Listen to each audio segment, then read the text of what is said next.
ان الحمد للہ نحمده ونستعینه ونستغفره ونعوذ باللہ من شرور انفسنا ومن سیئات اعمالنا من يهده اللہ فلا مضل له ومن يضلل فلا هادی له واشهد ان لا الہ الا اللہ وحدہ لا شریک له واشهد ان محمدا عبدہ ورسولہ اما بعد فإن خير الحديث كتاب الله وخير الهدي هدي محمد صلى الله عليه وآله وسلم وشر الأمور محدثاتها وكل محدثة بدعة وكل بدعة ضلالة وكل ضلالة في النار.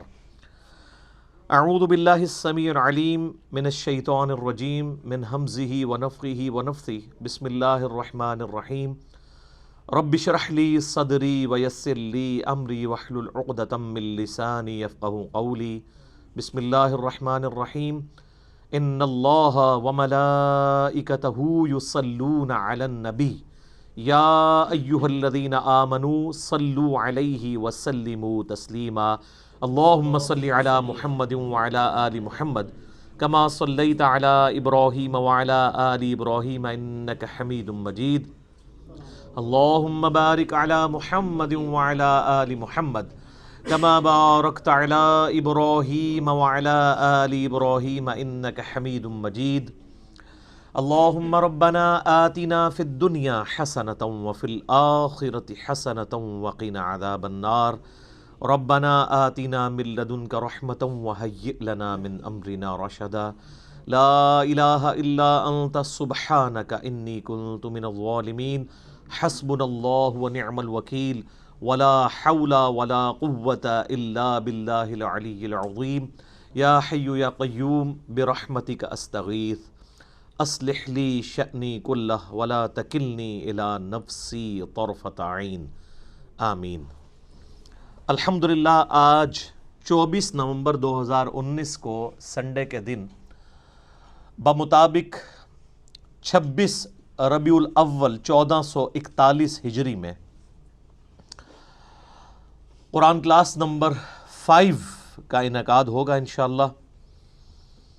اور آج انشاءاللہ ہم قرآن حکیم کے تعارف کے حوالے سے جو 40 پوائنٹس شروع کیے تھے ان کے آخری 5 پوائنٹس کوشش کریں گے کور ہو جائیں. علمی پوائنٹ نمبر 36 وہ ہے میرے بھائیوں، قرآن حکیم 2 طرح کے علوم کو اتھینٹک مانتا ہے. نمبر 1 ریویلڈ نالج یعنی وحی کا علم، اور نمبر 2 ایکوائرڈ نالج یعنی سائنس کا علم. The knowledge obtained through observations and experiments is known as science. قرآن حکیم ان 2 علوم کے سوا کسی اور کو ایز اے علم ایکسیپٹ نہیں کرتا. یا تو وہی تصدیق کر دے کسی بات کے صحیح یا غلط ہونے کی، یا پھر اسٹیبلش سائنس، ہائپوتھیسز یا تھیوریز نہیں، اسٹیبلش سائنس. جس طریقے سے یہ چیز اسٹیبلش ہے کہ پیٹرول آگ کو بھڑکا دیتا ہے، قرآن حکیم میں کہیں نہیں لکھا ہوا، لیکن یہ ہماری آبزرویشن ہے اور بالکل یہ ایکسپیریمنٹ سے ہمیں بالکل فرملی یہ چیز پتہ ہے. تو یہ ڈیفینیٹ علم ہے، اور اسی کا ذکر اللہ تعالیٰ نے قرآن حکیم میں اس حوالے سے کیا. سورہ بنی اسرائیل میں جو 10 کمانڈمنٹس آئی ہیں ان میں سے 9th کمانڈ ہے وَلَا تَقْفُ مَا لَيْسَ لَكَ بِهِ عِلْمٌ إِنَّ السَّمْعَ وَالْبَصَرَ وَالْفُؤَادَ كُلُّ أُولَٰئِكَ كَانَ عَنْهُ مَسْئُولًا. اے انسان کسی چیز کی پیروی اس وقت تک مت کر جب تک کہ تیرے پاس اس حوالے سے کوئی ڈیفینیٹ علم نہ آ جائے. بے شک کان، آنکھیں اور عقل اس کے بارے میں تم سے پوچھا جائے گا کہ تم نے ان 3 انسٹرومنٹس کو استعمال کر کے حق بات تک پہنچنے کی کوشش کیوں نہیں کی. تو جو بھی علم کان، آنکھ یا عقل سے حاصل ہوتا ہے وہ ایکوائرڈ نالج ہے. اور یہ جو فزیکل فینومینا آف نیچر ہیں یہ اتنا محکم علم ہے کہ حضرت ابراہیم علیہ السلام نے نمرود کے مقابلے پر جس دلیل سے اسے خاموش کروایا وہ یہی دلیل تھی کہ میرا رب وہ ہے جو مشرق سے سورج نکالتا ہے، اگر تو رب ہے تو مغرب سے نکال کے بتا. یہ ایک فزیکل فینومینا آف نیچر، ایک ڈیفینیٹ قانون قدرت کو انہوں نے بنیاد بنایا تھا خدا کے ایک ہونے کی، اللہ کے ایک ہونے کی۔ تو یہ محکم علم ہے۔ ان دو علوم کے سوا کوئی بھی علم ہوگا، یعنی کوئی بھی انفارمیشن ہمیں ملے گی جو ان دو علوم کے اندر فال نہیں کرتی ہوگی، وہ ایکسیپٹیبل نہیں ہوگی۔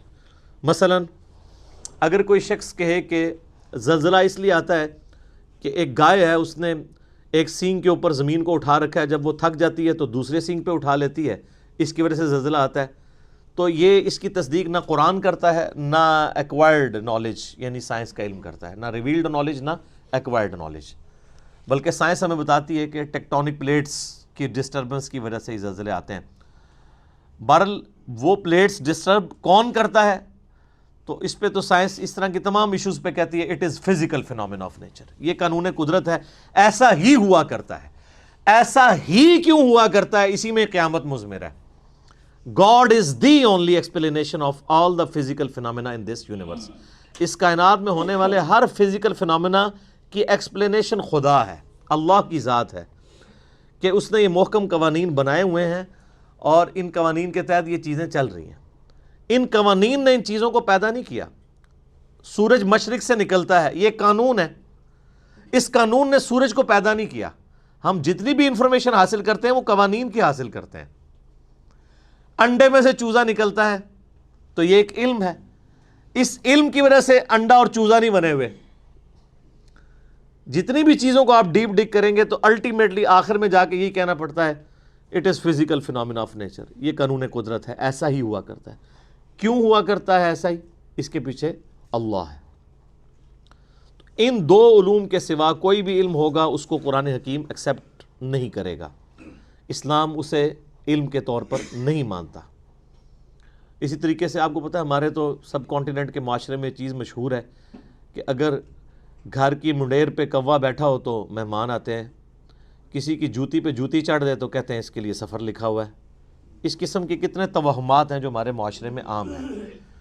ان چیزوں کی تصدیق نہ سائنس کرتی ہے اور نہ ہی قرآن یا سنت وحی کا علم کرتا ہے۔ اور آپ یہ دیکھ لیں کہ جو لوگ ایکوائرڈ نالج کو بھی مانے ہوئے ہیں نا، وہ بھی کافی حد تک توہمات سے بچے ہوئے ہیں۔ اگر آپ کسی گورے سے کہیں نا کہ کالی بلی راستہ کاٹ دے تو اس کا مطلب ہے تمہارے لیے نحوست ہے۔ سر آپ ٹنڈولکر کے آگے 100 کالی بلیاں پھیر دیں پھر بھی آپ کو سینچری مار کے جائے گا۔ یہ ساری نحوستیں آپ کے اوپر پڑتی ہیں۔ اپنی باقی کمزوریوں کو ان چیزوں کے ساتھ جوڑنا یا اللہ کی طرف سے ملنے والی کسی کامیابی کو کسی اور چیز کے ساتھ جوڑ دینا، یہ توہم پرستی ہے۔ اللہ کے ساتھ چیزوں کو جوڑنا چاہیے۔ محنت آپ ضرور کریں گے لیکن الٹیمیٹلی اللہ کے اوپر بات کو چھوڑنا ہے کہ فیصلہ تو اس نے کرنا ہے۔ کئی بار سارے حالات اور واقعات آپ کی فیور میں ہوتے ہیں لیکن اللہ کا ڈیسیژن ہی ہوتا ہے کہ ایسا نہیں ہونا چاہیے۔ جو سیدنا علی کا قول ہے کہ میں نے اپنے ارادوں کے ٹوٹنے سے اپنے رب کو پہچانا ہے، کہ ہر چیز فیوریبل ہے لیکن پھر بھی رزلٹ اپوزٹ نکلا ہے، خدا کی مرضی کچھ اور۔ تو توہمات کو ہٹا کر ڈیفینٹ علم کے اوپر قرآن نے جو ہے وہ اسلام کی تعلیمات کی بنیاد رکھی ہے۔ اور یہ جو سائنس کا علم ہے یہ اتنا محکم علم ہے، اس کے بارے میں اللہ تعالیٰ نے قرآن حکیم میں 1000 سے زیادہ آیات ہیں جو سائنٹیفک فینومینا یا فزیکل فینومینا آف نیچر کے ساتھ ڈیل کرتی ہیں۔ اور اس کا کلائمیکس وہ آیت ہے سورہ حامیم السجدہ کے بالکل اینڈ میں، سَنُرِيهِمْ آيَاتِنَا فِي الْآفَاقِ وَفِي أَنفُسِهِمْ حَتَّى يَتَبَيَّنَ لَهُمْ أَنَّهُ الْحَقُّ۔ ان قریب ہم انہیں زمین و آسمان میں اور ان کی اپنی جانوں میں ایسی نشانیاں دکھائیں گے کہ یہ پکار اٹھیں گے، یہ بات مان لیں گے کہ یہ قرآن حق ہے، یہ کلام حق ہے۔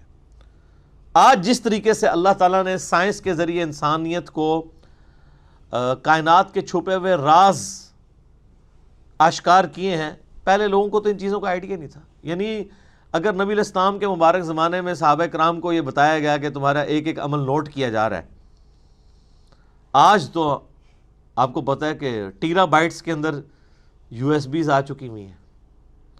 ابھی تو یعنی اس کے اوپر بھی تحقیق ہو رہی ہے کہ انسان کا تھوک جو ہے نا، اگر اس کو بھی سٹوریج کے طور پہ یوز کیا جائے تو انسانی ہسٹری کا بہت بڑا ڈیٹا جو ہے وہ تھوک کے اندر سٹور کیا جا سکتا ہے،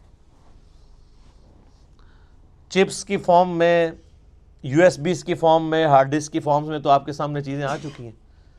کتنے بڑے لیول کا نالج جو ہے وہ ایک چھوٹی سی USB کے اندر آ جاتا ہے. اب تو بلکہ ہر موبائل کے اندر میموری کارڈ ڈلے ہوئے ہیں. یہ ہم نے فزیکلی چیزیں آبزرو کر لی ہیں، کائنات کے چھپے ہوئے رازوں کو حاصل کر لیا ہے. اس کی وجہ سے کئی چیزیں جو ایمان بالغیب سے تعلق رکھتی تھی وہ ایمان بالشہادہ ہو چکی ہیں، ہمارے سامنے ہو چکی ہیں کہ ہاں یار اگر یہ ہو رہا ہے تو وہ کیوں نہیں ہو سکتا. CCTV کیمرہ جو ہے ایک 2 مہینے 3 مہینے کی ریکارڈنگ کرتے ہیں، ایک چیز کی ریکارڈنگ کرتے ہیں. دنیا کا مہنگے سے مہنگا کتا بھی وہ سیکیورٹی نہیں پرووائڈ کر سکتا جو CCTV کیمرہ آپ کو کرتا ہے، کیونکہ اس کو نہ نیند آنی ہے، نہ اسے اونگ آنی ہے، نہ اسے بھوک لگنی ہے، نہ ایسے کو گولی مار کے ختم کر سکتا ہے. وہ تو ایسے خفیہ جگہ پہ لگے ہوتے ہیں اور ہر چیز آپ ریوائنڈ کر کے ایک چیز دیکھ سکتے ہیں، پکڑی جاتی ہیں چیزیں. تو یہ سب کچھ اللہ تعالیٰ نے انسان کو کان، آنکھیں اور عقل کے ذریعے فزیکل فنومین آف نیچر کو آبزرو کر کے یہ ساری چیزیں ترقی کروائی ہیں. تو اسی کانٹیکسٹ میں یہ بات بھی یاد رکھیے گا کہ قرآن حکیم کے جو پرانے تراجم ہیں ان میں جہاں جہاں ہمارے بزرگوں سے سائنس کی علم کی کمی کی وجہ سے غلطیاں ہو گئی ہیں، وہ غلطیاں آپ قرآن کے کھاتے میں نہیں ڈالیں گے. قرآن کے صرف ٹیکسٹ کی گارنٹی ہے کہ یہ محفوظ ہے. اگر قرآن کا ترجمہ کسی نے ایسا کیا جو اس وقت کے لمیٹڈ سائنس کے نالج کے تحت اتنا ہی کسی کو علم تھا، تو وہ اب قرآن کے کھاتے میں نہیں ڈالا جا سکتا. اس وقت لوگوں نے کتنی باتیں کر دی. مثلا یہ قرآن حکیم میں جو سورہ لقمان میں آیا 5 علوم کا ذکر آیا، تو اس میں ایک اس چیز کا علم ہی تھا کہ کوئی جان نہیں جانتی کہ ماں کے پیٹ میں کیا ہے. سورہ لقمان میں بھی اور صورتوں میں بھی اس کا ذکر آیا. تو ترجمہ کرنے والوں نے اس کا ترجمہ کر دیا کہ لڑکا ہے یا لڑکی، خود سے ہی بیچ میں ڈال دیا، جو آج ہمارے لیے مصیبت بنی ہوئی ہے.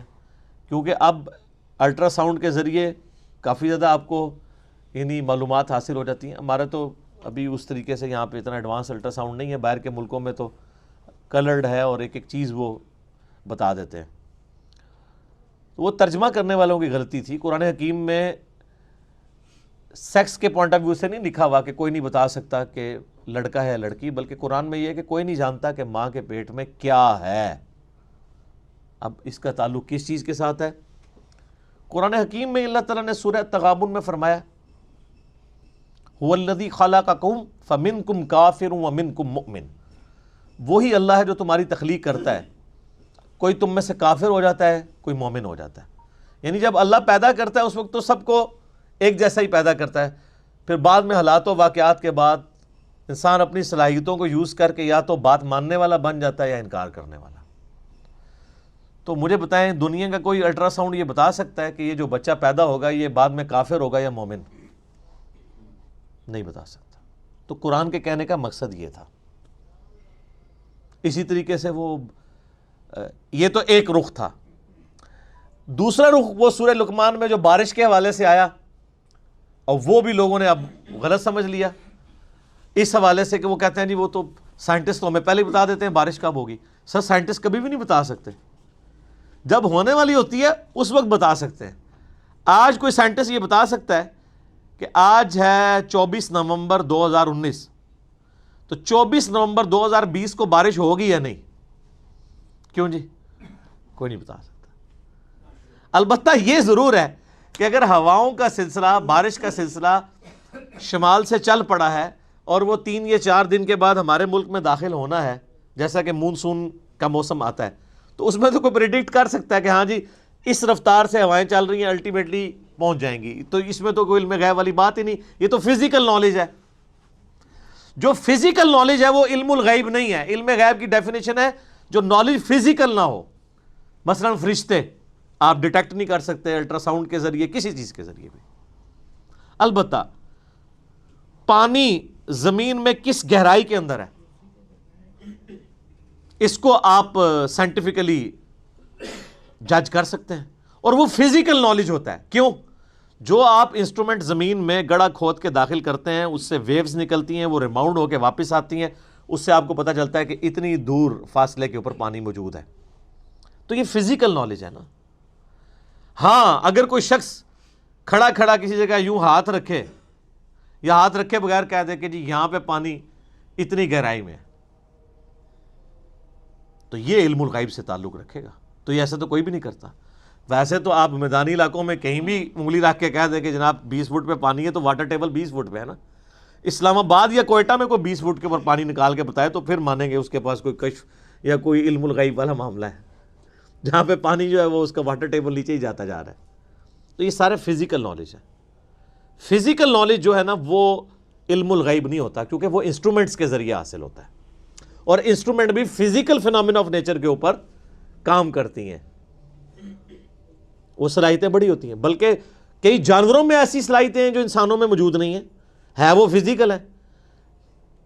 ہاتھی 40 کلومیٹر دور تک کمیونیکیشن کرتا ہے پاؤں مار کے زمین پہ, جو ویوز پروڈیوس کرتا ہے. 40 کلومیٹر دور اس جھنڈ سے الگ ہونے والے ہاتھی موجود ہونا تو ویوز کے ذریعے جان لیتے ہیں. یہ عقاب 2-3 میل اوپر سے اپنے شکار کو لوکیٹ کر لیتا ہے, اتنی تیز اس کی آنکھیں. کتے کی سونگھنے کی صلاحیت انسان سے بہت زیادہ ہے. وہ ایسی چیزیں بھی سونگھ سکتا ہے جو انسان نہیں سونگھ سکتا. اس لیے آپ کو پتا نا, یہ جب ہیروئن کی اسمگلنگ کے لیے یا اس طرح کی وہ معاملات کو پکڑنے کے لیے ایئرپورٹس وغیرہ کے اوپر کتے, ٹرینڈ کتے, ایک وہ ٹرینڈ کتے ہیں جو چوری پکڑنے والے ہیں, وہ 2 نمبر ٹرینڈ کتے ہیں, وہ لوگوں میں لڑائیاں کروانے کے لیے. جو اوریجنل ٹرینڈ کتے ہیں نا وہ واقعی چیزوں کو پکڑ لیتے ہیں. کئی مشینیں نہیں پکڑ سکتی جو وہ پکڑ لیتے ہیں. تو یہ فزیکل نالج سے تعلق رکھتی ہیں, یہ علم الغیب سے چیزیں تعلق نہیں رکھتی. لہٰذا ہمارے پرانے بزرگوں نے اگر کہیں کوئی ترجمے کیے, کہیں تفسیریں غلط کر دی ہیں تو وہ قرآن کے کھاتے میں نہیں ڈلیں گی. قرآن کا کوئی قصور نہیں ہے, وہ ترجمہ کرنے والوں کا قصور ہے, اور آپ لوگوں کا قصور ہے کہ آپ نے ان کو اتنا بڑا بزرگ مان لیا. میرا خیال ہے ان چیزوں سے یہ چیز کھل کے سامنے آ گئی کہ جن کو اتنے بڑی غلطیاں لگی ہیں قرآن کی تفسیر میں, تو اس کا مطلب ہے ان کے پاس علم الغیب کوئی نہیں تھا. ورنہ اگر علم الغیب ہوتا, ان کے پاس نالج آف ان سین ہوتا, تو ان کو یہ غلطیاں تو نہ لگتی. آپ پرانے بزرگوں کے بارے میں سنتے ہیں جی, وہ جناب جب مسلح اٹھاتے تھے تو 7 زمینیں نیچے دیکھ لیتے تھے, نگاہ اٹھاتے تھے اوپر تک چلے جاتے تھے, لیکن تیل پھر بھی سر ایڈون نہیں دریافت کیا. سر کسی بزرگ سے تیل دریافت نہیں ہوا. تیل تو 7 زمینوں کے نیچے ہے ہی نہیں تھا. تیل کا کنواں تو 2-3 کلومیٹر نیچے تھا, اور جہاں پہ نکلا ہے وہ اللہ تعالیٰ نے قدرتی طور پہ نکلوایا, وہاں پہ اوپر تھا اس کا یعنی لیول. سب سے پہلا تیل کا کنواں جو ہے وہ 1758 کے راؤنڈ اباؤٹ امریکن ایک اسٹیٹ ہے پنسلوینیا, اس میں تیل کا کنواں نکلا تھا. عرب اسٹیٹس میں تو 20ویں صدی میں آ کے نکلا ہے. تو اور سب کانٹیننٹ جو سارے بزرگوں کا گڑھ تھا, کسی رحمت اللہ علیہ نے کوئی ایک کے تیل کا کنواں بھی دریافت کیا یہاں پہ کہ ان کے نام کی تختی لگی ہوتی. تو یہ کہاں زمین سے نیچے دیکھتے تھے, کچھ بھی نہیں دیکھ سکتا ایسے کوئی. تو یہ جدید سائنس نے ان کے یہ سارے کے سارے دعوے بھی جھوٹے ثابت کر دیے. تو قرآن پاک کا وہ ترجمہ اور تفسیر جو پرانے بزرگوں نے کیا وہ قرآن کے کھاتے میں نہیں ڈلے گا. کیمیائے سعادت میں اگر امام غزالی نے لکھ دیا کہ سورج زمین سے 60 گنا بڑا ہے, تو یہ ان کے لیک آف نالج تھا. آج ہمارے بچے کو بھی پتا ہے کہ 13 لاکھ گنا بڑا ہے. اب 60 کو 13 لاکھ گنا کرنے کے لیے چلے 60,000 بھی کہہ دیتے تو ہم 2-4 صفرے لگا کے ان کو بخشوا لیتے. اتنی بڑی غلطیاں ان سے کیسے ہوئی ہیں؟ اسی لیے کہ ان کے پاس وہ علم نہیں تھا جو آج سائنس کے ذریعے ہمیں پتہ ہے. تو یہ ان کا کوئی عیب بھی نہیں ہے, اس میں ان کی توہین بھی نہ کی جائے. توہین آٹومیٹکلی اس لیے ہو جاتی ہے کہ آپ نے ان کے بارے میں کلیم کیا ہوا نا, وہ کلیم چونکہ اب جھوٹا نکلا ہے تو توہین تو آٹومیٹکلی ہوگی, کیونکہ آپ تو کہتے ہیں وہ تو جناب ہر چیز جان لیتے ہیں. ہم نے تو اس سے بڑی بات کی ہے کہ ہم اپنی میکینیکل انجینئرنگ کا ایک فارمولہ لکھ کے دیتے ہیں, زمین و آسمان کے سارے بزرگ مل کے جنہوں نے انجینئرنگ نہیں پڑھی ہوئی اس کو پڑھ کے بتا دیں. سمجھنا تو بڑی دور کی بات ہے. یہ میں اس لیے کہہ رہا ہوں کہ میکینیکل انجینئرنگ خدا کو تو آتی ہے نا, خدا تو کسی بزرگ کو سکھا سکتا ہے نا, تو سکھائے. ایسا نہیں ہوگا. ہاں یہ کلیم اگر پیغمبر کے بارے میں کیا جائے اس کے ساتھ ہو جائے گا, وہ بھی اگر اللہ چاہے گا تو. جیسا کہ حضرت صالح علیہ السلام سے ڈیمانڈ کی گئی کہ پہاڑ میں سے اونٹنی نکلے, تو اب یہ فزیکل فینومینا آف نیچر کے خلاف ہے, اللہ نے نکال کے بتائی. پیغمبر کو منوانے کے لیے اللہ تعالیٰ نے معجزہ کروا دیا. بزرگوں والا معاملہ نہیں ہوتا کہ وہ کچھ کر کے دکھا سکتے ہیں، کچھ بھی کوئی نہیں کر سکتا۔ اسی لیے میں آپ کو کہتا ہوں کہ آپ لوگ بیمار ہوتے ہیں تو آپ کو مزاروں پہ لے کے جاتے ہیں، اور مزاروں والے جب بزرگ بیمار ہوتے ہیں ان کو آغا خان اور شفا انٹرنیشنل لے کے جاتے ہیں۔ میں نے آج تک نہیں کوئی دیکھا کہ کوئی بڑا پیر بزرگ بیمار ہوا ہو اور وہ پاکستان کے مہنگے ترین ہاسپٹل میں علاج نہ کروا رہا ہو، تو یہ کس کو دھوکہ دے رہے ہیں؟ ان کو بھی اٹھا کے مزاروں پہ لے جایا کریں نا۔ کتنے بڑے بڑے، میں نام نہیں لیتا، بالکل پرسنل بات ہو جائے گی، ان کے یقین کریں ان کے پیشاب بند ہوئے ہیں تو ان کو آغا خان سے انہوں نے کروایا، اور پوری دنیا کو تعویذ لکھ کے دے رہے ہیں وہ لوگ، لاکھوں مرید ہیں ان کے، ایک تعویذ خود لکھ کے اپنا پیشاب کھول کے بتا دیتے نا، کوئی کچھ نہیں کر سکتا۔ تو اس طرح کی جو چیزیں جڑی ہوئی ہیں فزیکل نالج کے ساتھ، اس میں اگر کہیں پہ کسی نے غلطی کھائی ہے تو اس کو آپ قرآن کے کھاتے میں نہیں ڈالیں گے، بلکہ آپ ڈالیں گے بابوں کے کھاتوں میں۔ بابوں کے کھاتوں میں بہت کچھ ڈال چکا ہوا ہے، اس میں سے یہ بھی ڈال لیں آپ۔ اسی طریقے سے ترجمے سائنس کے نالج کم ہونے کی وجہ سے غلط کر دیے۔ میں نے اکثر مثال دی، ایک بڑی یعنی نمائندہ مثال ہے قرآن میں، جو بخاری مسلم میں آتا ہے کہ پہلی 5 آیات سورۃ العلق کی نبی علیہ السلام پہ پہلی وحی نازل ہوئی ہے، اقرأ بسم ربک الذی خلق، خلق الانسان من علق۔ ہمارے پرانے سارے بزرگوں نے خلق الانسان من علق کا ترجمہ کیا، اللہ تعالیٰ نے انسان کو خون کی پھٹکی سے پیدا کیا، ڈراپ آف بلڈ سے پیدا کیا۔ یہ ترجمہ سارے کرتے آئے، حالانکہ اس کے لیے ان کے پاس کوئی بنیادی دلیل موجود نہیں تھی۔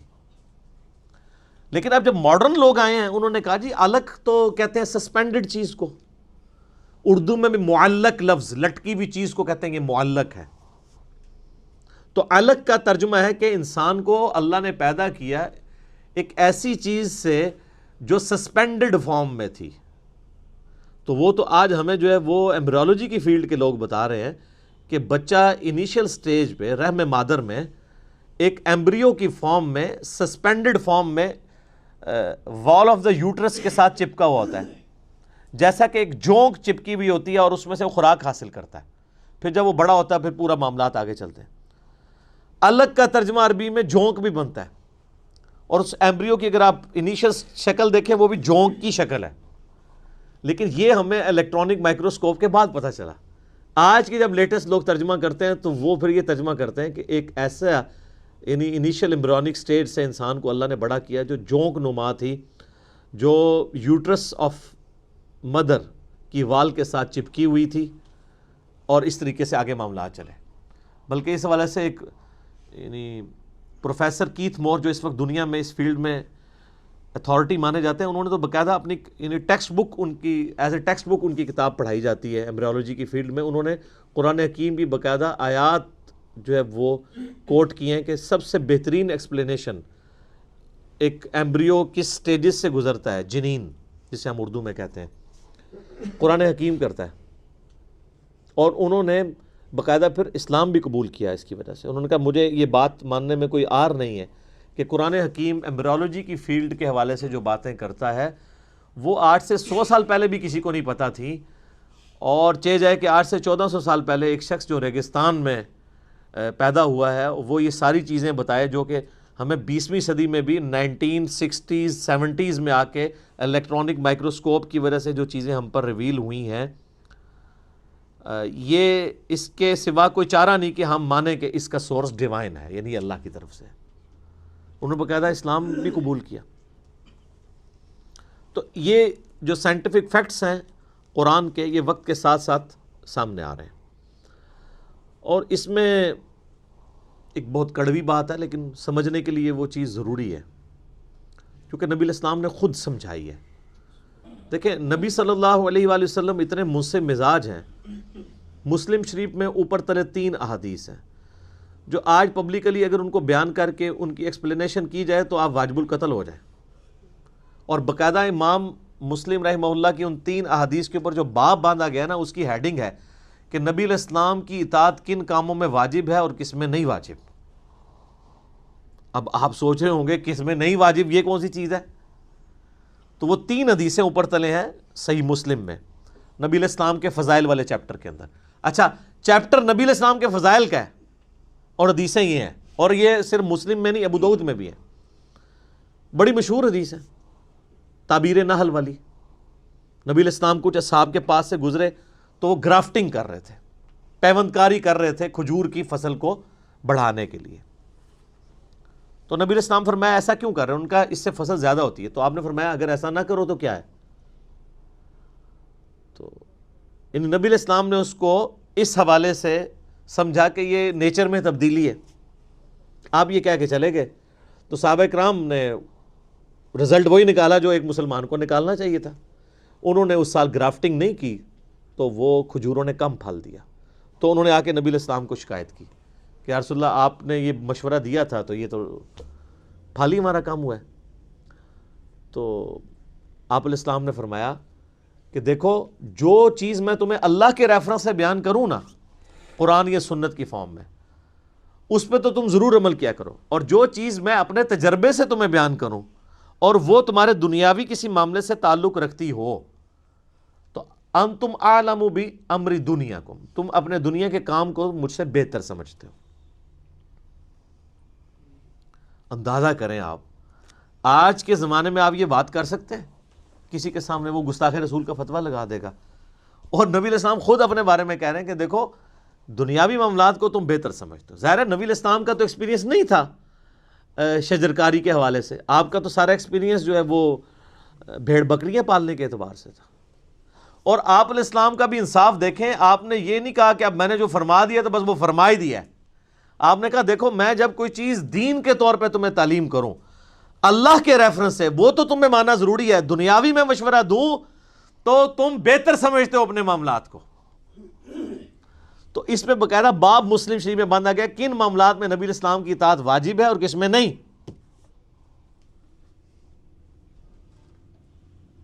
یار یہ محمد رسول اللہ کا ہی حوصلہ ہے صلی اللہ علیہ وآلہ وسلم، جو اس لیول پہ اتر کے بات کر رہے ہیں۔ یا تو یعنی ان پڑھ جاہل لوگ جن کو نماز بھی نہیں آتی ہے، دین کے حوالے سے ان کے مشورے لوگ ماننے کے لیے تیار ہو جاتے ہیں، اور دنیا کے حوالے سے کتنے پیر ہیں ان کے کہنے کے اوپر لوگوں نے بچے اپنے ذبح کر دیے۔ یہ لوگوں کا علمی لیول ہے۔ تو نبی صلی اللہ علیہ وآلہ وسلم نے انصاف کیا اور فرمایا کہ دنیاوی معاملات کو تم بہتر سمجھتے ہو۔ آج اگر کوئی ہمیں آگے کہتا ہے نا جی نبی علیہ السلام نے آپ کو ایٹم بم کا طریقہ کیوں نہیں بتایا؟ بھائی اس لیے نہیں بتایا کہ اللہ نے ان کو نہیں بتایا۔ اچھا تو وہ پیغمبر کس طرح ہوئے؟ پیغمبر اس طرح ہوئے کہ وہ ہمارے ہدایت کے امام ہیں، وہ ہمارے سائنس کے ٹیچر نہیں ہیں، نہ ان کی یہ فیلڈ تھی۔ اگر اللہ تعالیٰ نے آج کے دور میں کوئی پیغمبر مبعوث کرنا ہوتا تو اس کو وہ سائنٹیفک نالج ہوتا جو آج کسی سائنٹسٹ کو نہ ہوتا۔ اس زمانے میں جتنا نالج ریکوائرڈ تھا جو ضرورت کے تحت تھا اللہ تعالیٰ نے دے دیا۔ اب علم غیب شاہتے رکھو نا اپنے کول، اگر علم غیب کے ساتھ ان چیزوں کو جوڑا جائے تو نبی علیہ السلام خود سے اگر غیب کا علم جان لیتے ہوتے تو آپ کسی کی فصل تباہ ہونے کا مشورہ اس کو دے رہے ہوتے؟ یا فصل کم ہونے کا مشورہ دے رہے ہوتے؟ نہیں۔ اچھا اس زمانے میں علم غیب ہوتا ہی نہیں تھا، کسی صحابی نے نہیں کہا یا رسول اللہ آپ کو تو علم غیب ہے، تو آپ سے یہ غلطی کیسے ہو گئی کہ آپ نے ہمیں تعبیر نحل والا مسئلہ دیا؟ اب آپ لاکھ اس کی کوئی تعویلات کرتے پھر کچھ بھی نہیں ہوتی ہے۔ اسی لیے میں کہتا ہوں کتابوں کا دین اور ہے اور بابوں کا دین اور۔ بابے اتنا کچھ بتا کے گئے ہیں غلط کہ وہ آج صبح میں ڈاکٹر سرار صاحب کا ایک لیکچر سن رہا تھا اصحاب کہف کے بارے میں، تو میرے دماغ میں ایک چیز آئی جو پہلے کبھی نہیں آئی تھی۔ اصحاب کہف کو 300 سال تک اللہ تعالیٰ نے سلایا نا جی۔ اصحاب کہف سے بڑا کوئی ولی ہے جن کو قرآن میں اللہ نے ولی ڈکلیئر کیا ہے، جن کے لیے اتنا بڑا معجزہ اور کرامت کی ہے؟ تو وہ جب اصحاب کہف اٹھتے ہیں سو کے تو آپس میں گفتگو کرتے ہیں ہم کتنی دیر سوئے؟ تو کہتا ہے ایک دن یا دن کا کچھ حصہ۔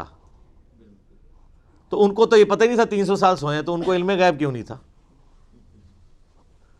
اس سے بھی بڑھ کے حضرت عزیر علیہ السلام کو قرآن میں آتا ہے اللہ نے 100 سال کے لیے سلا دیا۔ تو ان سے پوچھا اٹھانے کے بعد ہاں بتاؤ کتنی دیر سوئے؟ انہوں نے کہا ایک دن یا دن کا کچھ حصہ۔ اللہ نے فرمایا 100 سال سویا رہا ہے۔ اگر وقت کا پیغمبر 100 سال سونے کے بعد اٹھے اور اسے یہ لگے میں ایک دن سویا ہوں اور اللہ کے بتانے پہ پتہ چلے، تو آپ کے بابوں کا علم غیب، کشف، الہام، یہ ساری کہانیاں کتنے گئی ہیں؟ اور یہ تو بالکل سیدھی سیدھی باتیں ہیں. اور ویسے آپ کو صحیح مشورہ دیتے ہیں قرآن ڈائریکٹ نہیں پڑھنا چاہیے، بندہ گمراہ ہو جاتا ہے.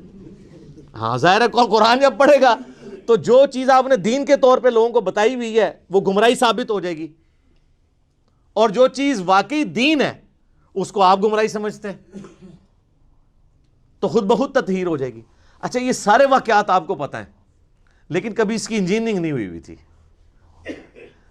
یہ تو ریورس انجینئرنگ جب ہوئی ہے نا تو آپ پتہ چلا کہ ہاں یار اس کو اس اینگل سے بھی دیکھنے کی ضرورت ہے کہ قرآن حدیث میں تو کہیں علم غیب والا یہ معاملہ ہی نہیں. قرآن و حدیث میں علم غیب صرف یہی ہے کہ اللہ تعالیٰ جسے چاہے پیغمبروں میں سے چنتا ہے. سورہ آل عمران آیت نمبر 179 کہ اس کو غیب کی خبر دے دیتا ہے.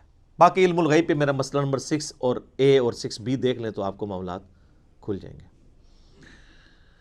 علمی پوائنٹ نمبر 37 وہ ہے میرے بھائیو، چونکہ قرآن حکیم عربی زبان میں نازل ہوا ہے لہٰذا عربی زبان سے جب اسے ٹرانسلیٹ کیا جائے گا نا کسی اور زبان کے اندر تو الفاظ کے چناؤ میں فرق آئے گا. یہ آپ نے ذہن میں رکھنا ہے.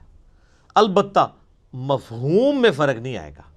اور یہ صرف عربی کا معاملہ نہیں ہے، دنیا کی کسی بھی زبان کو دوسری زبان میں ٹرانسلیٹ جب کیا جاتا ہے تو ایک جیسے الفاظ کے ساتھ نہیں ہو سکتا. مثلا اگر میرے سامنے 10 انگلش کے پروفیسر بیٹھے ہوں جنہوں نے ایم فل کیا ہوا ہو اور وہ اردو سپیکنگ ہو بائی برتھ، کاپٹک ہوں یعنی وہ بائی برتھ اردو لینگویج جاننے والے ہوں، ان کی مادری زبان ہو،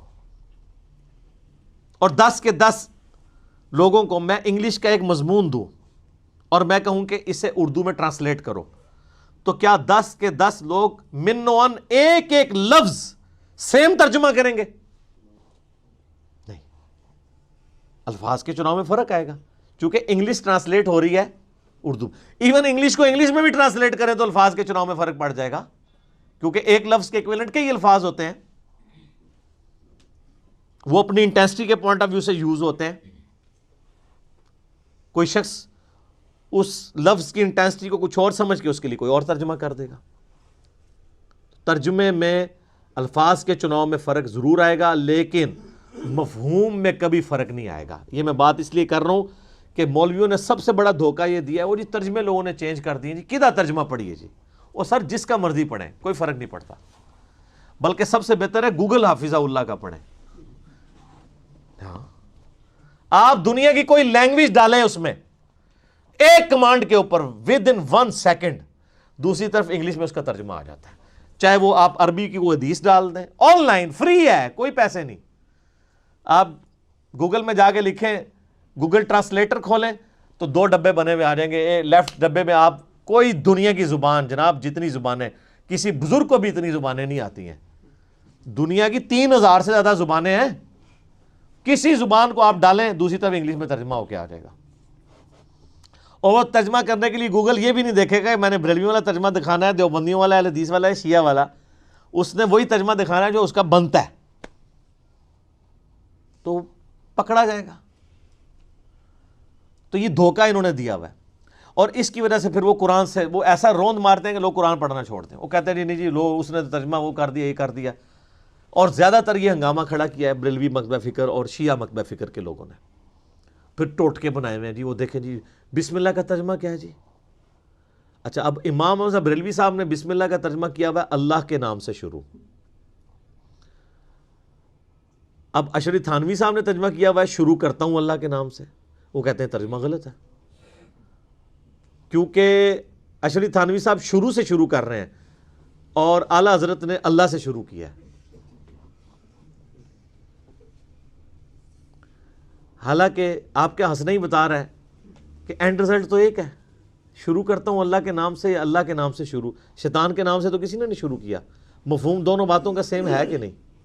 وہ کہتے ہیں نہیں جی بہتر ترجمہ یہ ہے. تو میں کہتا ہوں پھر اگر بہتر ترجمہ یہ ہے آپ اردو لنگوسٹک میں تو کہہ سکتے ہیں لیکن عربی کے پوائنٹ آف ویو سے بسم اللہ کا ترجمہ جو آپ نے کیا ہوا نا اس کے لیے بسم اللہ بھی آپ کو چینج کرنی پڑے گی. وہ بسم اللہ بنے گی اللہ الذی باسمہ ابدہ، اللہ ہے وہ جس کے نام سے میں شروع کرتا ہوں. اگر بسم اللہ میں سے آپ نے اللہ کو پہلے ہی نکالنا تو اللہ بھی ایسی بسم اللہ بنا سکتا تھا، کوئی مشکل تو کوئی نہیں تھا۔ اگر بسم اللہ میں اللہ کو پہلے نمبر پہ لانا ہوتا تو پھر بسم اللہ یوں ہونی چاہیے تھی، اللہ الذی، اللہ ہے وہ ہستی، بِاسمہ، کہ جس کے نام کے ساتھ ابدہ میں ابتدا کرتا ہوں۔ تو اب آپ اللہ کے ساتھ جھگڑا کریں کہ یار یہ بسم اللہ ٹھیک ہو جائے کسی طریقے سے، اللہ سے سفارش کرتے ہیں، کتنی نان سینس بات ہے، اور ان باتوں کے اوپر الجھ رہے ہیں۔ نہیں، ترجمہ غلط ہو گیا، ترجمہ غلط ہو گیا۔ تو ترجمہ کبھی بھی، اگر ترجمہ ٹھیک کی بات کرتے ہیں، بریلویوں کے آپ اپنے ترجمے اٹھائیں نا، وہ آپس میں ایک جیسے نہیں ہیں۔ یعنی اعلیٰ حضرت کا ترجمہ ہے، پیر کرم شاہ صاحب کا ترجمہ ہے، ڈاکٹر طاہر القادری صاحب کا ترجمہ ہے، اس کے علاوہ غلام سعود سعیدی صاحب کا ترجمہ ہے، یہ تو سارے بریلوی سرٹیفائڈ عاشق رسول ہیں نا، ان کے ترجمے ذرا رکھیں، کیا 100% سیم ہے؟ نہیں، مفہوم سیم ہوگا، اور مفہوم کو اگر آپ سیم دیکھیں گے تو دیوبند، اہل حدیث اور شیعہ کے ترجمے بھی ایک جیسے ہی ہوں گے، مفہوم ایک ہوگا۔ ڈنڈی جب بھی ماری جاتی ہے وہ تفسیر میں ہے، اور اگر کوئی ترجمے میں کہیں مارتا بھی ہے وہ پکڑا جاتا ہے۔ اس پہ میں نے ڈیٹیل لیکچر مسئلہ نمبر 170 ریکارڈ کروا دیا، 170 نمبر، اس میں میں نے بتایا کہ جس نے ڈنڈیاں ماری ہیں وہ کہاں پہ پکڑا گیا۔ اچھا، لیکن دوسری طرف ان کے تراجم کا یہ حال ہے کہ ان کے اپنے بزرگوں نے بھی ترجمے غلط کیے ہوئے ہیں۔ اگر ہم اسے ٹیکنیکلی اگر ہم اس کا انالیسس کریں، مثلا فَبِأَيِّ آلَاءِ رَبِّكُمَا تُكَذِّبَانِ، اس کا ترجمہ سارے بزرگوں نے کیا ہوا ہے، اور تم اپنے رب کی کون کون سی نعمت کو جھٹلاؤ گے اے جن و انس کے گروہ۔ حالانکہ دوزخ کی آیات کے بعد بھی آیت ریپیٹ ہوتی ہے سورہ الرحمن میں، دوزخ کا ذکر آتا ہے، قیامت کا ذکر آتا ہے، جو اللہ کے غضب کی نمائندہ مثالیں ہیں۔ اس کے بعد یہ تو نہیں ہونا چاہیے تھا کہ تم اپنے رب کی کون کون سی نعمتوں کو جھٹلاتے ہو۔ یہ ترجمہ غلط کیا انہوں نے۔ اعلیٰ کا مطلب نعمت نہیں ہوتا، قدرت کی نشانی ہوتا ہے۔ وہ نعمت بھی ہو سکتی ہے اور زحمت بھی ہو سکتی ہے۔ جنت بھی اللہ کی قدرت کی نشانی ہے اور جہنم بھی اللہ کی قدرت کی نشانی ہے۔ التذکیر بآلاء اللہ، اللہ کی بڑی بڑی نشانیوں کے ساتھ نصیحت کرنا۔ مولانا مودودی رحمہ اللہ نے جتنی دفعہ، یہ 31 دفعہ 31 ٹائمز یہ آیت ریپیٹ ہوتی ہے سورہ الرحمن میں، جتنی دفعہ یہ آیت آئی ہے نا، انہوں نے کانٹیکسٹ کے اعتبار سے اس کا ترجمہ کیا ہے۔ جہنم کے لیے یہ ترجمہ نہیں کیا تم اپنے رب کی کون کون سی نعمت کو جھٹلاؤ گے، اور نعمت تو خود عربی کا لفظ ہے، ثم لتسألن یومئذ عن النعیم، اس دن تم اپنے رب کی، تم سے پرسش ہوگی ہر نعمت کے بارے میں۔ اعلیٰ کا مطلب نعمت نہیں ہے، ہر قدرت کی بڑی نشانی اعلیٰ اللہ ہے، چاہے وہ جنت ہو چاہے جہنم ہو، چاہے سورج ہو، چاند ہو، زمین ہو، ستارے ہوں، فرشتے ہوں، جنات ہوں، انسان ہوں، یہ سب اللہ کی قدرت کی نشانی ہے۔ تو مولانا مودودی رحمہ اللہ نے پھر کانٹیکسٹ کے اعتبار سے ہر دفعہ ڈیفرنٹ ترجمہ کیا۔ تو پھر پڑھا لکھا بندہ تو پھر پڑھا لکھا ہی ہوتا ہے نا سر، لیکن اس کے بعد ڈگری نہیں ہوتی، ڈگری ہوتی تو پھر غلط ترجمہ کر دیتا۔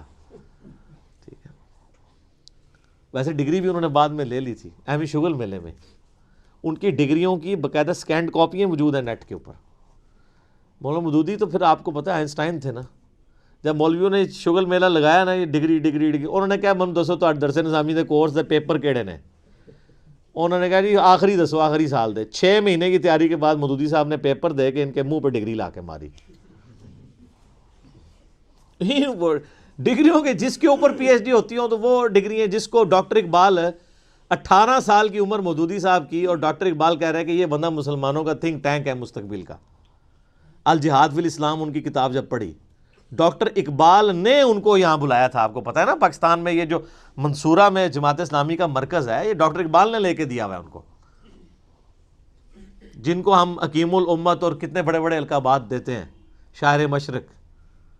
تو ان کو بھی پتا تھا کہ جینیس بندہ تو جینیس ہوتا ہے، اس کو ان چیزوں کی ضرورت نہیں ہوتی ہے۔ مجھے وہ غامدی صاحب کی بات یاد آ گئی، ان سے کسی نے پوچھا نا جی آپ کے پاس ڈگری ہیں، ڈگری نہیں ہے، تو انہوں نے کہا ہم تو بزرگوں سے پڑھتے رہے۔ ان کا کسی بزرگ نے آپ کو ڈگری نہیں دی؟ انہوں نے کہا بزرگ ڈگریاں نہیں دیتے، بزرگ پڑھانے کے بعد دعائیں دیتے ہیں، تو دعائیں لی ہوئی ہیں بزرگوں کی۔ یعنی یہ ڈگریوں والی دھونس اور اس طریقے سے یہ معاملات یہ خود ان سے بھی مس ہینڈل ہوئے ہوتے ہیں. یہ ترجمے کے پوائنٹ آف ویو سے میں نے ایک امپورٹنٹ چیز بتا دی. اچھا اسی میں ایک اور چیز ہے کہ الفاظ کے چناؤ میں بعض اوقات دوسری لینگویج میں جب آپ جاتے ہیں تو معاملات مس ہینڈل بھی ہو جاتے ہیں، حالانکہ اس میں انٹینشن بری نہیں ہوتی ہے، گستاخی کا فتویٰ نہیں لگنا چاہیے. مثلا واللہ خیر الماکرین، اس کا لفظی ترجمہ یہی ہے کہ اللہ تعالیٰ سب سے بہتر مکر فرمانے والا ہے، لیکن مکر کا لفظ اردو میں نٹوریس ہے. اب اعلیٰ حضرت نے اس کا ترجمہ کیا اللہ تعالیٰ وَمَكَرُوا وَمَكَرُ اللَّهِ، یہ آیت واللہ خیر الماکرین سورہ آل عمران میں. کافروں نے بھی مکر کیا اور اللہ نے بھی اپنی خفیہ تدبیر فرمائی، اور اللہ تعالیٰ سب سے بڑھ کر خفیہ تدبیر فرمانے والا ہے. اچھا آپ یہ بریلوی لے کے آتے ہیں، وہ کہتے ہیں جی یہ دیکھیں جی یہ ہے بڑا مؤدب ترجمہ. ہم جناب ایک معصومانہ عرض کرتے ہیں تدبیر تو خود عربی کا لفظ تھا، اللہ نے کیوں نہیں استعمال کیا؟ اللہ کو نہیں پتا تھا بعد میں میری گستاخی ہو جانی ہے مکر کے لفظ سے. اب جن لوگوں نے مکر کا ترجمہ مکر ہی کر دیا ان کے اوپر یہ وہ لٹھ لے کے انہوں نے مکر پہ کہتے ہیں گستاخی ہوگی گستاخی ہوگی، حالانکہ کوئی ان کی انٹینشن گستاخی کی نہیں تھی. انہوں نے مکر کو انہوں نے کہا نہیں اردو میں مکر نٹوریس لفظ کے طور پہ استعمال ہوتا ہے. انہوں نے کہا بھائی لاکھ انہوں نے یقین دلایا کہ بھائی ہم اس نیت سے نہیں کر رہے ہیں، ٹھیک ہے آپ بہتر ہے جو آپ نے ترجمہ کیا لیکن یہ بھی کوئی غلط نہیں ہے، لیکن پیچھے. اب جب میں نے اعلیٰ حضرت کا سورہ آل عمران سے نکالا ہے کہ صحابہ کرام کہ جب وہ غزوہ احد اور بدر کے کانٹیکسٹ میں تھوڑا سا وہ ڈگمگائے تو وہاں پہ اعلیٰ حضرت نے ترجمہ کیا ہے تم نے نامردی دکھائی، باقیوں نے ترجمہ کیا ہے تم نے کمزوری دکھائی. یہ جو میرا وہ پرائم منسٹر کے دفاع پہ گستاخ صحابہ کا فتویٰ، لاکھوں لوگوں نے میرا وہ کلپ دیکھا ہے، اس میں ایچ ڈی کیمرے میں نے دکھایا نامردی کا لفظ استعمال کیا ہے اعلیٰ حضرت نے صحابہ کرام کے لیے. تو آپ دیں سرٹیفکیٹ عاشق رسول ہونے کا. تو مجھے کئی بریلوی علماء نے بھی فون کیا، کہتے سانو بھی نہیں سی پتا. میں کہا اڑاؤ نا میدان کہو نا کہ اعلیٰ حضرت صحابہ نہ مرد کہہ کے گئے نے. نہ مرد کا کیا مطلب ہے؟ تو وہ تعویل کریں گے نہیں وہ اصل میں شستہ اردو میں کمزوری دکھانے کو نامردی کہتے ہیں. تو سر وہ اگر انہوں نے مکر کا ترجمہ دوسروں نے مکر کر دیا تو ادھر تو آپ ان کو نہیں معاف کر رہے تھے. اردو زبان میں اس وقت نامردی کا مطلب کیا ہے؟ جو اسٹیبلش اردو ہے اپنے بابے کا دفاع کریں گے، دوسرے کے بابوں کی چھوٹی سی بات ہوگی رگڑ دیں گے. لیکن بعض جگہ واقعی معاملات مس ہینڈل بھی ہوئے ہیں، جیسے یہ سورہ الضحیٰ کی آیت ہے وَوَجَدَكَ ضَالًّا فَہَدَىٰ. اب اس کا کئی لوگوں نے ترجمہ غلط بھی کر دیا. مولانا مودودی نے صحیح کیا ہے ترجمہ، امین احسن اصلاحی صاحب نے بھی صحیح کیا ہے، ڈاکٹر اسرار نے بھی صحیح کیا ہے، لیکن اشرف تھانوی صاحب باقی لوگوں سے مس ہینڈل ہوا کہ نبی ہم نے تمہیں گمراہ پایا تو ہدایت دی. اب وہ اس کی تعویل کرتے ہیں گمراہی سے مراد ہم وہ گمراہی نہیں لے رہے بلکہ جو بندہ راستے کی تلاش میں ہو. لیکن اب وہ چونکہ الفاظ کا چناؤ ہو گیا غلط، اب یہ پیچھے پڑے ہوئے ہوں.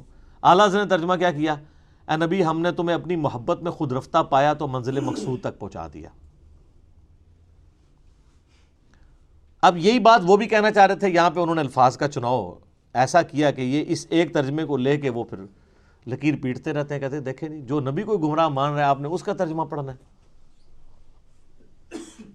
تو اب اس طرح کی مس ہینڈلنگ واقعی ہوئی ہے کہ یہ جب عربی کو آپ اردو میں ٹرانسلیٹ کرتے ہیں تو آپ نے اس کانٹیکسٹ میں دیکھنا ہے یہ ضال کا معنی صرف گمراہی نہیں ہوتا.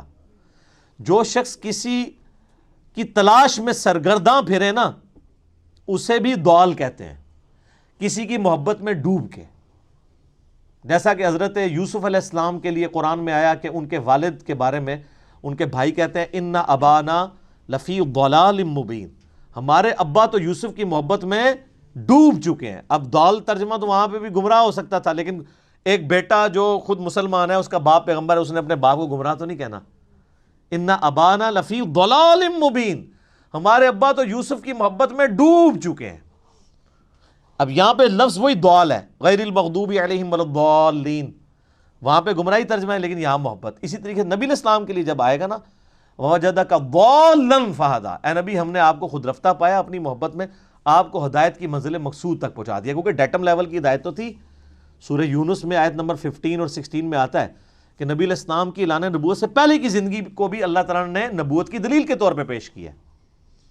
بنیادی توحید تو آپ کو ہمیشہ سے تھی، نبی تو پیدائشی پیغمبر ہوتا ہے، ہاں مبعوث بعد میں ہوتا ہے۔ پھر قرآن میں وہ جو آیا ما ضل صاحبکم وما غوا، تمہارے نبی نہ کبھی بہک کے ہیں نہ کبھی بہرا چلے ہیں، تو وہاں تو خود اللہ تعالیٰ ہمارے نبی کبھی بھی بہک کے نہیں ہے۔ تو ووجدک ضالا فہدی کا ترجمہ وہی بنتا تھا جو اعلیٰ حضرت نے کیا ہے، یا مولانا مودودی نے کیا ہے، یا ڈاکٹر اسرار صاحب نے کیا ہے۔ تو اس طرح کے مس ہینڈلنگ کی وجہ سے پھر الٹیمیٹلی نقصان ہوا۔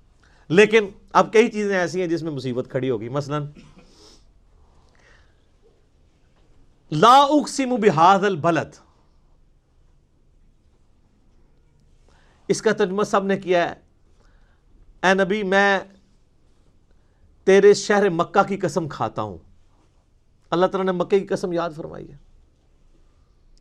اور یہ بھی بالمفہوم ترجمہ ہے، جو اس کا باللفظ ترجمہ ہے وہ ڈیفرنٹ بنتا ہے، وہ یہ بنتا ہے میں تیرے شہر مکہ کی قسم نہیں کھاتا ہوں، لیکن وہ عربی کا سٹائل ہے، چونکہ یہ ایک لٹریچر کی بک ہے اور دعوت کے لیے اتری ہے، تو وہ جو اس طرح کا لا جو سٹارٹ میں آتا ہے نا، لا اقسم بیوم القیامہ، وہ جو پہلا لا ہوتا ہے نا وہ ان کے عقائد کی نفی کے لیے ہوتا ہے۔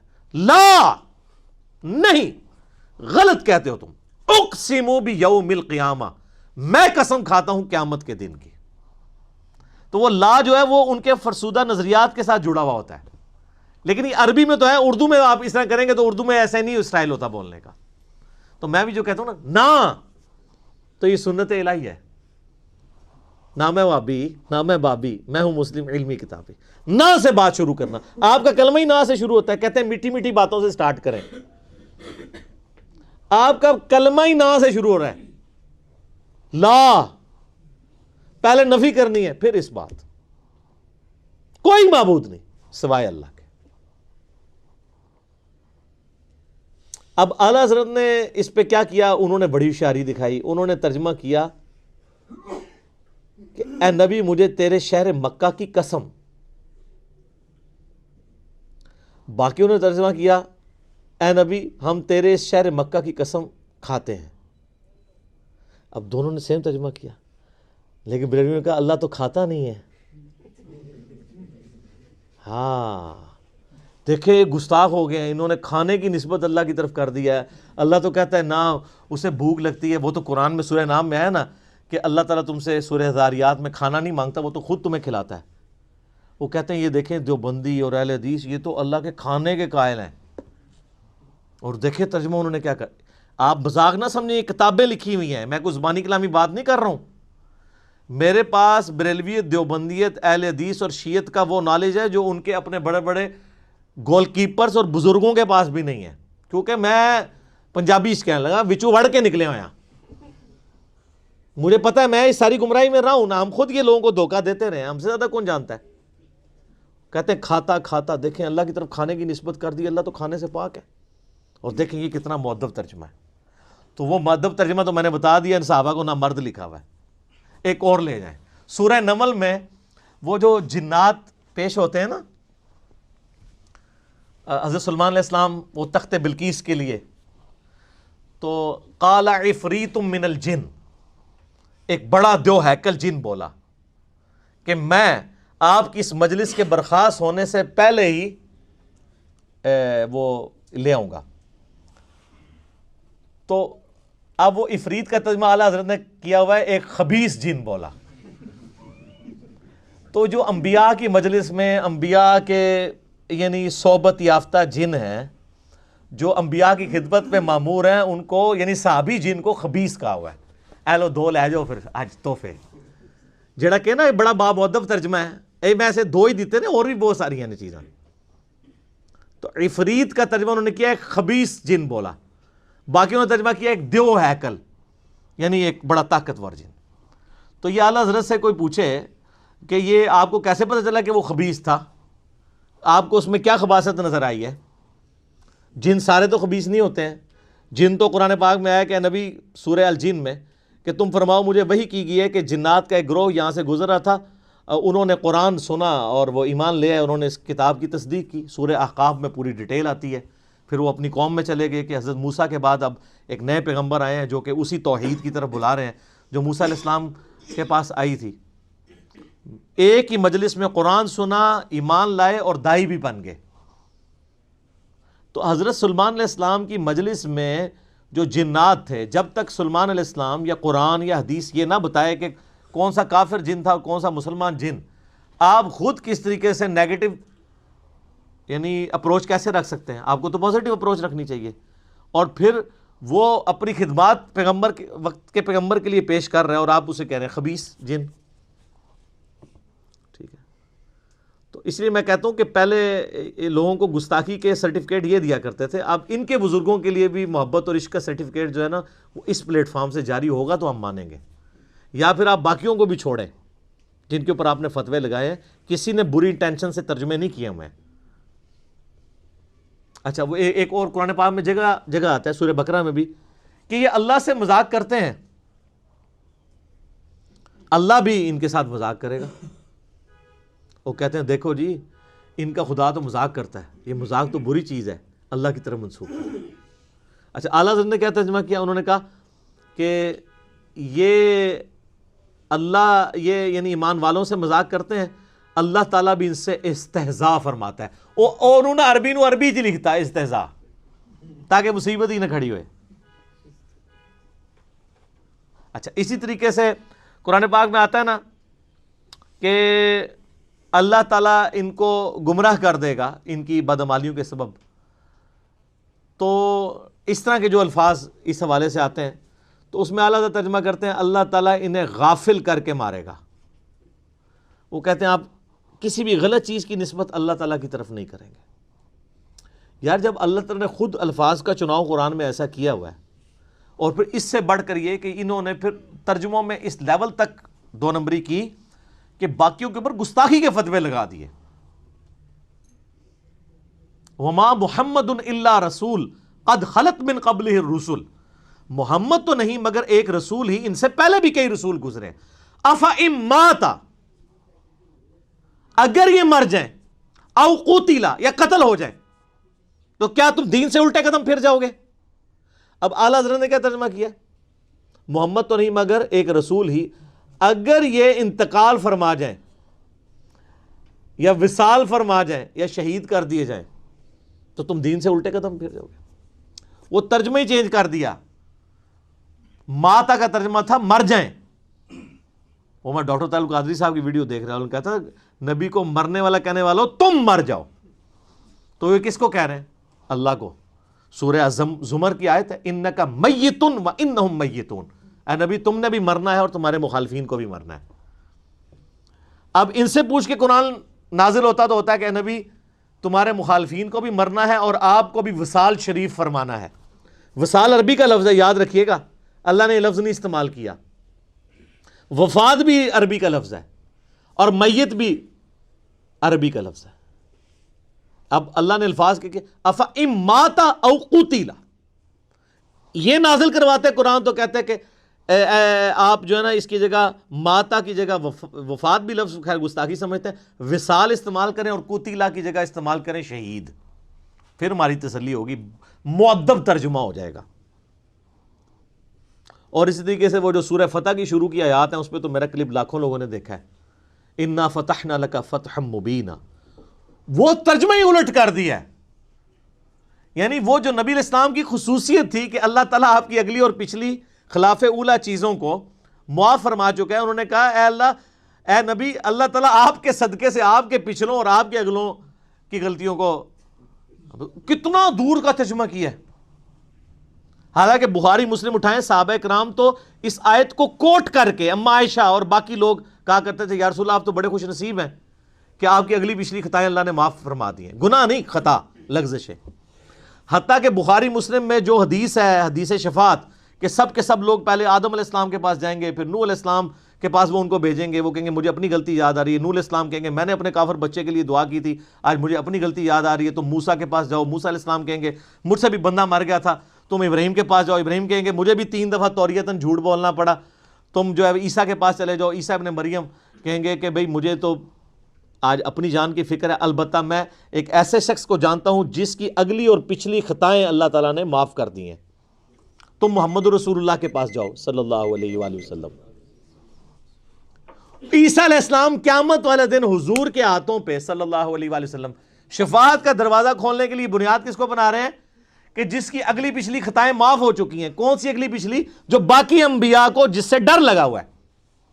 یہ آیت کو معمولی نہ سمجھیں، حضور کی شان میں بڑی آیات میں سے ہے۔ انبیاء تو قیامت والے دن فکر کر رہے ہوں گے کہ ہم نے جو دنیا میں غلطی ہوئی ہمارا کیا بنے گا۔ اچھا یہ بزرگ کہہ رہے ہوں گے کہ ہم تو جنت میں نہیں جائیں گے جب تک ساروں کو لے نہ جائیں، تو اس کا مطلب ہے کہ آپ کے بزرگوں کا مرتبہ انبیاء سے زیادہ ہوا۔ پھر ظاہر ہے انبیاء تو کہہ رہے ہیں نفسی نفسی، اور عبد القادر جیلانی کہہ رہے ہیں مریدی مریدی۔ کہانی سب کہانی، کوئی کھنگن بھی نہیں دے گا اتھے بھائی، سب کچھ جھوٹ ہے۔ لیکن مرنے کے بعد جب آنکھ کھلے گی تو پھر دیر ہو چکی ہوگی۔ دیکھ لیں جی، آج صرف 2 پوائنٹ ہی کور ہوئے ہیں، 36 اور 37۔ اگلا لیکچر بھی انٹروڈکشن میں جائے گا، لیکن اس کے بغیر حق نہیں ادا ہوتا۔ ٹھیک ہو گیا؟ اللہ تعالیٰ سے دعا ہے جو حق بات میں نے کہی اللہ تعالیٰ ہمارے دلوں میں راسخ فرمائے۔ اگر جذبات میں میرے منہ سے کوئی غلط بات نکل گئی اللہ تعالیٰ ہمارے دلوں سے محو کر دے۔ اللہم صلی علی محمد وعلی آل محمد کما صلیت علی ابراہیم وعلی آل ابراہیم انک حمید مجید۔